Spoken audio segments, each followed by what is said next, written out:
Charles. It's my tattoo shop in Grantham. We've been in business now here since 1st of March. We were in business at a previous shop for possibly like a year and 2 months, and then decided to move to bigger premises. Moved as 2 people but in 2 separate units. I guess what's unique is the way that we go about the tattoo process. Everything is bespoke for the customer, so everything's designed for the customer.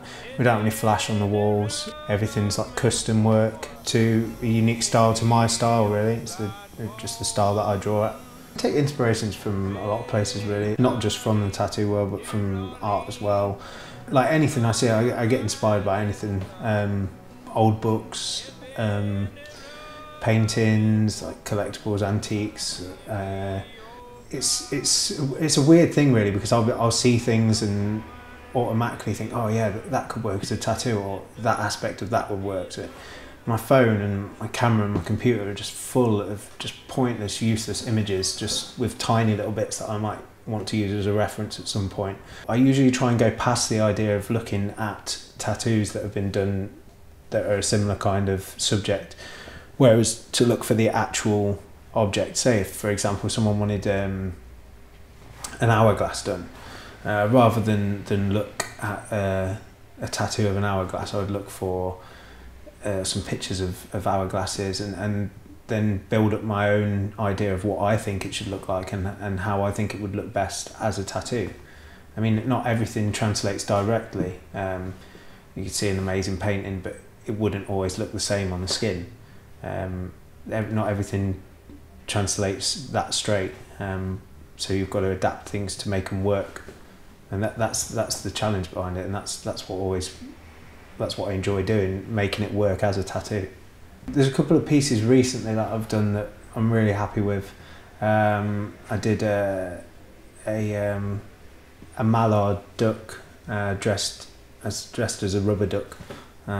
Sounds a bit of a crazy concept, but it was something that was just talked about with my dad actually, and my dad came up with the idea of it. I ended up having the drawing for it and putting it on the desk at Norwich Tattoo Convention, and someone came along and picked it and decided that they wanted it done. And because I'd had it in my head for so long, I knew exactly what I wanted it to look like. I knew exactly the colours that I was going to use and everything. So it came to me quite easy to do as a tattoo, but it turned out just as I wanted it to turn out, and the client was really happy with it, so it was perfect in that respect. And the other piece as well was around the same kind of time, was a drawing. I did it as a painting as well. It was of a thing called Sharktopus, it was based on a film from the Sci-Fi Channel.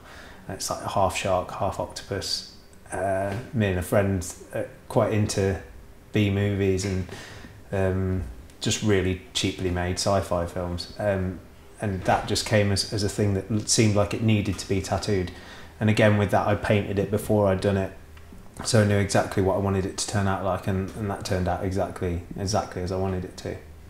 A lot of my business really is from the internet, from Facebook, websites, and word of mouth really, especially with being in a small town like we are. It's word of mouth. You tattoo someone and then their friend wants a tattoo, so you'll tattoo them, and then they've maybe got like 2 or 3 more friends, so it just ends up just spiralling up.